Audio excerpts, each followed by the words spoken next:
శక్తి తైలాభిషేక ఆదివారపు ఆరాధన. సమయం ఉదయం 8:30 గంటల నుండి. స్థలం వైస్రాయ్ గార్డెన్స్, జుబ్లీ బస్టాండ్ ఎదురుగా, సికింద్రాబాద్. ప్రార్థనా శక్తి తైలాభిషేక ఆరాధన డిసెంబర్ 1 ఆదివారం. సమయం సాయంత్రం 5:30 స్థలం NRC garden, Moosapet, bill number 842, Kukatpally. ప్రార్థనా శక్తి తైలాభిషేక ఆరాధన డిసెంబర్ 3 మంగళవారం. సమయం ఉదయం 10 గంటల నుండి. Adapala gardens, LNT buildings, Penkulapadu road, Palakollu. Tadepalligudem పరిసర ప్రాంత ప్రజలకు శుభవార్త. ప్రార్థనా శక్తి తైలాభిషేక ఆరాధన ప్రతి నెల మొదటి బుధవారం. సమయం ఉదయం 10 గంటల నుండి. NK highway grounds, Autonagar, Gudem highway bypass road, Tadepalligudem. ప్రార్థనా శక్తి తైలాభిషేక ఆరాధన ప్రతి నెల మొదటి గురువారం. సమయం ఉదయం 10 గంటల నుంచి. స్థలం తూర్పుగోదావరి జిల్లా, అమలాపురం దగ్గర, ఉప్పలగుప్తం. ప్రార్థనా శక్తి తైలాభిషేక ఆరాధన ప్రతి నెల మొదటి శనివారం. మొదటి ఆరాధన 7 గంటల నుండి 10 గంటల వరకు. రెండవ ఆరాధన 10 గంటల నుండి 1 గంట వరకు. స్థలం మేరీస్టెల్లా auditorium, పంటకాలువ road, NTR circle, Vijayawada. ప్రార్థనా శక్తి తైలాభిషేక ఆరాధన ప్రతి నెల రెండవ మంగళవారం. సమయం ఉదయం 10 గంటల నుండి. Sri convention hall, CR Reddy women's college, Vatluru, Eluru. ప్రార్థనా శక్తి తైలాభిషేక ఆరాధన ప్రతి నెల రెండవ బుధవారం. సమయం ఉదయం 9 గంటల నుండి. స్థలం airport road, quarry market, Renuka apartment దగ్గర, రాజమండ్రి. ప్రార్థనా శక్తి తైలాభిషేక ఆరాధన ప్రతి నెల రెండవ గురువారం. సమయం ఉదయం 10 గంటల నుండి. స్థలం సుబ్బలక్ష్మి కళ్యాణ మండపం, railway new colony, Sri Kanya theatre, Visakhapatnam. ప్రార్థనా శక్తి తైలాభిషేక ఆరాధన ప్రతి నెల రెండవ శుక్రవారం. సమయం ఉదయం 10 గంటల నుండి. స్థలం కాపు కళ్యాణ మండపం, ఎన్ఎఫ్సిఎల్ రోడ్, ఆర్టీఓ ఆఫీస్ పక్కన, ఆర్ఆర్ నగర్, కాకినాడ. ప్రార్థనా శక్తి తైలాభిషేక ఆరాధన ప్రతి నెల రెండవ శనివారం. సమయం ఉదయం 10 గంటల నుండి. స్థలం కూరగాయల మార్కెట్ ఎదురుగా, government degree college road, Ravulapalem. Yesayya నామములో మీకు వందనాలు తెలియపరుస్తా ఉన్నాను. ప్రియులరా, ఈ దినం కొరకు దేవుడు సిద్ధపరిచిన వాగ్దానాన్ని మనం స్వాధీనపరచుకుందాం. పరిశుద్ధ గ్రంథంలో నుండి యెషయా గ్రంథము 60 అధ్యాయము 14 వచనం ద్వారా ప్రభు మిమ్మల్ని దర్శిస్తూ ఉన్నారు. ఐజయా చాప్టర్ 60 వర్స్ 14లో థర్డ్ లైన్ అండర్లైన్ చేసుకోండి. నేను చదువుతున్నాను. నిన్ను తృణీకరించిన వారందరూ వచ్చి నీ పాదముల మీద పడెదరు. యెహోవా పట్టణమనియు ఇశ్రాయేలు పరిశుద్ధ దేవుని సియోననియు నీకు పేరు పెట్టెదరు. దేవునికి గట్టిగా మహిమ కలిగినట్లుగా స్తుతి చెల్లించండి. యెషయా గ్రంథము 60 అధ్యాయము 14 వచనం 3వ వచనం ద్వారా ప్రభు ఈ క్షణము నీతోనే మాట్లాడుతూ ఉన్నారు. నిన్ను తృణీకరించిన వారందరూ వచ్చి నీ పాదముల మీద పడెదరు. పైగా వచ్చి ఏమంటారు అన్నాడంటే, యెహోవా పట్టణమనియు ఇశ్రాయేలు పరిశుద్ధ దేవుని సియోననియు నీకు పేరు పెట్టెదరు. నిన్ను తృణీకరించారు కదా, అయ్యో నన్ను ఎంత తృణీకరిస్తున్నారు అని ఎక్కెక్కబడి ఏడుస్తూ ఉన్నావు. గుండె కొట్టుకుంటూ ఉంది.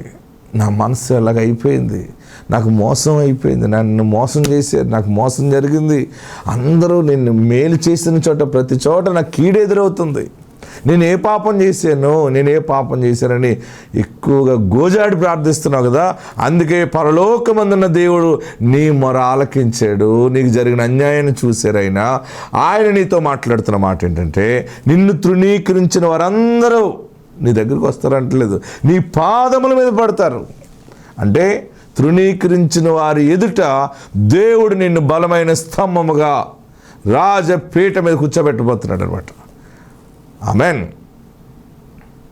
నిన్ను తృణీకరించిన వారందరూ ఎంత పెద్ద పెద్ద హోదాలో ఉన్నా వారికంటే పెద్ద హోదాలో దేవుడు నిన్ను పెట్టి అప్పుడు వాళ్ళందరినీ దగ్గరికి క్షమించమని వస్తారు. ఆల్రెడీ సమయం ఆసన్నమైంది. నీతోనే దేవుడు మాట్లాడుతున్నాడు. నిన్ను అసహించుకున్న ప్రతి మనిషి వచ్చి నీ పాదముల మీద పడి, నీవు దేవుని పట్టణము, నీవు పరిశుద్ధ దేవుని సియోనని పేరు పెడతారు. అమ్మో నువ్వు దేవుని బిడ్డవి, దేవుడు నీ అందున్నాడు. నీ యథార్థత మాకు అర్థం కాలేదు, నీ పరిశుద్ధత మాకు అర్థం కాలేదు, నీ భక్తి మాకు అర్థం కాలేదు, నీ మాటలు, నీ సాక్ష్యం మాకు అర్థం కాక ఎర్రివారముగా ఉండి నిన్ను ఎగతాళి చేసాము. దయచేసి మమ్మల్ని క్షమించు. నీవు దేవుని బిడ్డవి, దేవుడు నీ అందున్నాడు, మేము దుష్టులము, క్షమించని అందరూ వచ్చి నీ పాదములను పడతారు. ఇశ్రాయేలు దేవుడు పట్టణము, నువ్వు దేవుని బిడ్డవి, దేవుడి బిడ్డవి, అంటే మేము దెయ్యం బిడ్డలు అని చెప్పడం అనమాట. వారందరూ వచ్చి నీ పాదం పడతారు. ఏడుస్తున్నావా? ఎక్కడికైనా వెళ్ళిపోవాలని అనుకుంటున్నావా? ఇంత అవమానం వచ్చిన తర్వాత ఇంక బ్రతకాలా? నో.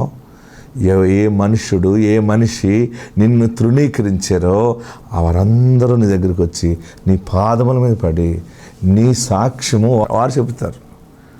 మాకు అర్థం కాక నిన్ను అలాగన్నాం, నిన్ను మోసం చేసాం, నీ మీద ఇన్ని కేసులు పెట్టాం, నీ మీద ఇంతగా బురద చల్లాం, కానీ మేము బురదలో ఉన్నవాళ్ళం, నువ్వు నీతిమంతుడువు, నువ్వు నీతిమంతురాలువి అని నీ కాలు దగ్గరికి వచ్చి నీ పాదముల మీద పడి నమస్కరిల్లుతారనమాట. సాక్ష్యం చెప్తారు. అంత గొప్ప విజయము దేవుడు నీకు అప్పగించబోతున్నాడు. ధైర్యంగా ఉండు, దేవుని యందు విశ్వాసంతో ఉండు. యేసు నామాన్ని ధరించుకున్నావు, నువ్వు సిగ్గుపరచబడవు.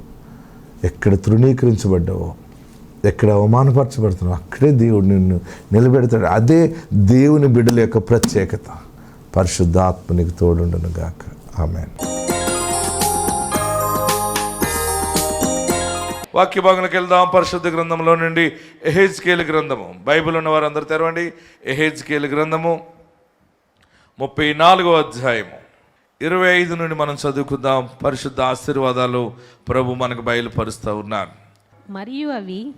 మరియు అవి అరణ్యములో నిర్భయముగా నివసించినట్లును, అడవిలో నిర్భయముగా పండుకొన్నట్లును నేను వారితో సమాధానార్థ నిబంధన చేయుదును. దుష్టమృగములు దేశములో లేకుండా చేయుదును. వారిని నా పర్వతము చుట్టుపట్ల స్థలములను దీవెనకరముగా చేయుదును. ఋతువుల ప్రకారము వర్షము కురిపించెదను. దీవెనకరమగు వర్షములు కురియును. ఫలవృక్షములు ఫలములిచ్చును. భూమి పంట పండును. వారు దేశములో నిర్భయముగా నివసింతురు. ఆమేన్. హల్లెలూయా. గట్టిగా హల్లెలూయా చెప్పండి. నా ప్రియ సహోదరులరా, దేవుడు నిజముగా మిమ్మల్ని ప్రేమిస్తున్నాడు. 100% దేవుడు మిమ్మల్ని ప్రేమిస్తున్నాడు. ఎందుకంటే నేను మీకు వేరే వాక్యం బోధించాలని సిద్ధపడి ఉన్నాను. ప్రార్థన చేస్తుంటే పరిశుద్ధాత్ముడు ఈ మాట బోధించని నాకు బయలుపరిచాడు. ఈ మాట ఏంటబ్బా అని మళ్ళీ చూస్తే మళ్ళా ఇదే వచ్చింది. అప్పుడు అనుకున్నాను, ప్రభు మీతో మాట్లాడాలని ఇష్టపడుతున్నాడు అనుకున్నాను. ఆమేన్. హల్లెలూయా. ప్రభు మీతో మాట్లాడే మాట నీతోనే మరొకసారి నేను ఎందుకు దర్శిస్తున్నాడంటే, అవి అరణ్యములో నిర్భయముగా నివసించినట్లును, అడవిలో నిర్భయముగా పండుకున్నట్లును నేను వారితో సమాధానార్థ నిబంధన చేయుదును. దుష్టమృగములు దేశములో లేకుండా చేయుదును. అరణ్యములో నిర్భయముగా నివసించటం. అరణ్యములో నివసించటం అంటే ఇది మనకి అద్భుతమైన గొప్ప సాదృశ్యం అనమాట. అరణ్యములో మార్గము కనపడదు. ఏం కనపడదు? అరణ్యం అంటే ఎటు చూసినా అరణ్యమే కనపడుతుంది నీకు. ఎటు చూసినా శూన్యమే కనపడుతుంది. ఒకవేళ నువ్వు బలవంతంగా బయలుదేరి లేదు ఏదో ఒకటి చేయాలని బయలుదేరి ప్రయాణం చేసినా, ఎక్కడికి ప్రయాణం చేసినా మనం తిరిగి అక్కడికే వస్తావు నువ్వు. అంటే నీకు దారి తెలియదు అనమాట. రెండవది, అడవిలో నివసించే పరిస్థితి అయితే పండుకోలేవు. ఏ రోజు ఏ సమయంలో ఏ చిరుతపులు వస్తుందో, ఏ పెద్ద పులు వస్తుందో, ఏ తేలు కుడుతుందో, పాము కుడుతుందో, ఏ ఈగలు కుడతాయో, దోమలు కుడతాయో అని మెలకువగా ఉండి నిన్ను నీవు కాపాడుకోవటానికి తెల్లవార్లు మెలకువగా ఉంటా చూడు. అంటే నిద్ర లేని స్థితి అడవి. భయము అంటే అరణ్యములో నిర్భయముగా నివసించటం ఏంటంటే, అరణ్యములో ఉన్న నీకు ఏ వ్యాపారము దొరకట్లేదు, ఏ బ్రతుకు తెరువులు దొరకట్లేదు, ఏ ఉద్యోగానికి ట్రై చేసినా ప్రయత్నించినా ఉద్యోగం దొరకట్లేదు. ఒకవేళ ఏదైనా దొరికినా అది మళ్ళీ వెంటనే ఊడిపోవటం. అసలు సమస్య తీర్చుకోవటానికి, అప్పులు తీర్చుకోవటానికి ఏదైనా ఒక దారి దొరుకుతుందేమో అని విశ్వ ప్రయత్నాలు చేస్తున్నావు, కానీ అయినా దొరకకపోవటం. ఇది అరణ్య జీవితం. ఆమెన్, హల్లెలూయా. అయితే రెండవది, అడవిలో పండుకోవటం అనేది, నువ్వు ఎక్కడ ఎంత గాఢాంధకారపు లోయలో ఉన్నా, భయంకరమైనటువంటి వృక్షాల మధ్య జీవిస్తున్నా, ఎన్ని విష జంతువుల మధ్య నువ్వు నివసిస్తున్నా, నువ్వు సురక్షితంగా పడుకుంటావంటే దేవుడు నీ పక్షముగా నిలబడి ఉంటున్నాడు. ఆమేన్, హల్లెలూయా, హల్లెలూయా. ఇంతవరకు అరణ్య జీవితమే. అరణ్యములో రోదన ఉంటుంది. ఏముంటుంది? ఇశ్రాయేలీయులకి అరణ్యములు ఎటెళ్ళాలో అర్థం కాక ఒక కొండ దగ్గర ఆగిపోయారు. వారు ఏ దగ్గర ఆగిపోయారు? కొండ దగ్గర ఆగిపోయారు. ఏదైనా ఒక కొండెక్కి అవతలకి వెళ్తే మళ్ళీ అవతల కొండ దిగి మళ్ళీ దిగి నడుచుకుంటూ వస్తే మళ్ళీ కొండ వెనక్కి వచ్చేవారు వారు. నేను ఆ ప్రాంతం అంతా ప్రయాణం చేశాను. అది కొండల మధ్య నుంచి వెళ్తుంది ఇప్పుడు దారి. ఇప్పుడు అప్పుడున్న బాటే ఇప్పుడు ఉంది. కానీ వారు ఇటెళ్ళలో అర్థం కానప్పుడు ఏడ్చి ప్రార్థన చేస్తే దేవుడు ఆకాశము నుండి మేఘమును పంపించాడు వాళ్ళకి. దేన్ని పంపించాడు ఆయన? మేఘము. ఆ మేఘము ఒక అద్భుతమైనటువంటి మార్గాన్ని చూపించే రీతిలో కదిలే మేఘం అది. ఏ మేఘం అది? ఆ మేఘములో రెండు రకాలు ఉన్నాయి. పగలేమో మబ్బుగా ఉండేది నల్లగా, రాత్రి ఏమో అగ్నిగా మారిపోయేది సూర్యుడిలాగా. సూర్యుడు ఇప్పుడు ఎలాగ ఉన్నాడో రాత్రి మిట్ట మధ్యాహ్నం లాగా ఉండేది. ఆ మేఘము ఎటు ప్రయాణము చేస్తే ఆ మేఘమును ఆనుకుని ప్రయాణం చేశారు కనుక వారు ఎర్ర సముద్రమును దాటగలిగారు. ఆమేన్, హల్లెలూయా. వారు అరణ్యాన్ని దాటగలిగారు. వారి ప్రయాణం అంతటిలో ఎన్నో భయంకరమైనటువంటి విష జంతువులను కూడా ఎదుర్కొన్నారు. వారు ఎటెళ్ళలో కొంచెం ప్రయాణం ఎక్కువైనా కానీ సురక్షితమైన ప్రయాణం. ఆమేన్. ఈ దినము దేవుడు నీకు ఇస్తున్న గొప్ప వాగ్దానము, నీ అరణ్య జీవితములో దేవుడు ఒక మేఘ స్తంభాన్ని నీ కొరకు సిద్ధము చేశాడు. చాలామందికి రోగాలు ఎందుకు వస్తున్నాయంటే రాత్రికాల సమయంలో సుఖముగా నిద్రపోకపోవటం వల్ల రోగాలు వస్తాయి. నా బిడ్డ జీవితం ఏంటి? ఏడుస్తూ గడుపుతున్నావు కదా, సడన్గా మధ్యరాత్రి గడ లేచి కూర్చుంటున్నావు కదా, దేవుడు నీతో మాట్లాడుతున్నాడు. నాకు భయముగా ఉంది, ఏం జరుగుతుంది, సిగ్గుపరిచి పడిపోతావేమో, మనం అనుకున్నది జరగకపోతే రోడ్డు మీద పడిపోతావేమో, 10 మంది నోట్లో పడిపోతామేమో, ఇంతవరకు చాలా ప్రెస్టేజ్గా బ్రతికేం, అందరి ముందు అవమానం అయిపోతుందేమో అని సడన్గా లేచి కూర్చుని ఏం చేయాలో అర్థం కాక లేచి నీ ఖాళీ స్థలంలో తిరగటం, లేదా ఇంటి హాల్లో తిరగటం, లేచి కాసేపు ప్రార్థన చేసుకుంటాం, మళ్ళీ కూర్చుంటావు, ఏడుస్తావు, లేదైనా ఏదైనా చదువుతా కూర్చోవటమో, ఎప్పుడు తెల్లారుతుందా అంటూ భయముతో గడుపుతున్న నీతో దేవుడు మాట్లాడుతున్నాడు. ఈ దినము నుండి జీవితము అడవిలాగా అయిపోయినా, ఎన్ని రకాల సమస్యలు నీ చుట్టూ ఉన్నా, నీవు సుఖముగా నిద్రపోయేలాగా దేవుడు నీకు ప్రశాంతత అనుగ్రహించుచున్నాడు. నమ్మిన వారందరూ ఆమేన్ అని చెప్పి చప్పటి ప్రభుని స్తుతించండి. కూతురు కాపురం ఏమైపోతుందో, బిడ్డ పెళ్ళి ఇంకా చేయలేదు ఎలాగా, చేతిలో పైసలు లేవు, పెళ్లి చేయాలంటే ఎలాగా, సరైన మధ్యదారిలో ఆగిపోయింది జీవితము.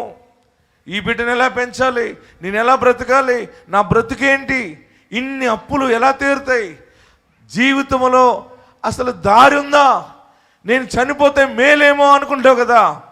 దేవుడి దినాన్ని నీతో మాట్లాడుతూ ఉన్నాడు. అడవిలో కూడా నువ్వు సుఖముగా పండుకునే రీతిలో నీ శ్రమను ఆయన చూచుకుంటాడు. ఆయన విశ్రాంతి నీకు అనుగ్రహిస్తాడు. నా శాంతిని మీకు ఇస్తున్నానన్నాడు. మీరు భయపడకండి.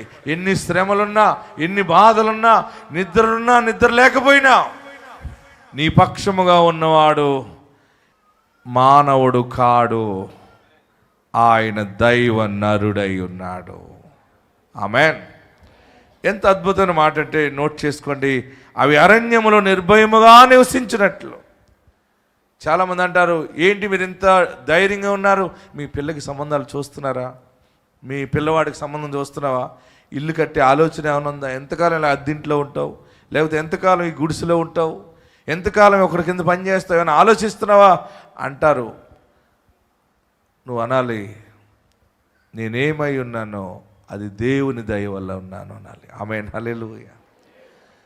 మీరందరూ కూడా ఆస్తికర్తలుగా నిలబడతారు, ఆశీర్వాదంగా నిలబడతారు. నేను ఎక్కడి నుంచో వచ్చి మీకు ఈ మాట ఎందుకు చెప్తున్నానంటే, దేవుడు మిమ్మల్ని నిజముగా ప్రేమించుచున్నాడు. మీరు నిద్రలేని దినాలు గడుపుతున్నావు కదా. కొన్ని సమయాల్లో కట్టుకున్న భర్తకు కూడా అర్థం కావు. ఏదైనా కష్ట సుఖాలు చెప్దామంటే భర్త ఆలకించడని నీలో నీవు కుమిలిపోతున్నావేమో. కొన్ని సమయాల్లో భార్యతో ఏదైనా కష్ట సుఖం పంచుకుందామంటే నీ కష్టాన్ని భరించే మనిషి లేదని ఏడుస్తున్నావేమో. ప్రియులరా, ఒక్కొక్క భార్య చాలా డేంజర్గా ఉంటుంది, ఒక్కొక్క భర్త మరీ డేంజర్గా ఉంటాడు. హల్లెలూయా, హల్లెలూయా. ప్రియులరా, ఈ దినము మీ ఇంట్లో ఒక ప్రశాంతత దేవుడు అనుగ్రహించుచున్నాడు, ఒక బలమైన ఆశీర్వాదం ప్రకటిస్తూ ఉన్నాడు. మీరు సుఖముగా నిద్రపోతారనమాట, సుఖముగా జీవిస్తారు. ఆస్తులు అంతస్తులు ఇవన్నీ ఎందుకంటే మనిషికి నెమ్మది వస్తుందేమో అని అనుకుంటాం, కానీ అట్ల వల్ల నెమ్మది రాదు. దేవుడే ఇవ్వాలి ప్రశాంతత. ఆమేన్. హల్లెలూయా. శాంతి కొరకు ఎక్కడికి వెళ్ళినా, శాంతి కొరకు యుద్ధము చేసినా, శాంతి కొరకు గుట్టలెక్కినా మెట్టలెక్కినా నీకు శాంతి రాదు. శాంతి కొరకు యుద్ధం పనికి రాదు, శాంతి కొరకు ఆస్తి పనికి రాదు. పాడండి. శాంతి కొరకు యుద్ధం పనికి రాదు, శాంతి కొరకు ఆస్తి పనికి రాదు. పడండి మరలా. శాంతి కొరకు యుద్ధం పనికి రాదు, శాంతి కొరకు ఆస్తి పనికి రాదు. శాంతి కొరకు యుద్ధం పనికి రాదు, శాంతి కొరకు ఆస్తి పనికి రాదు.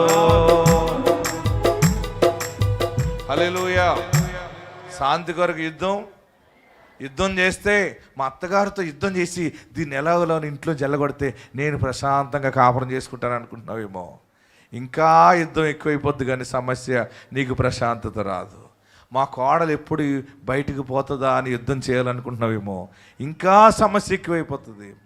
సిలువ జెండా ఎత్తినప్పుడే శాంతి. ఆమేన్. ఎప్పుడు శాంతి? యేసు వైపు చూసినప్పుడే. ఈరోజు పరిశుద్ధాత్ముడు మీకు ఇస్తున్న గొప్ప వర్తమానం ఏంటంటే,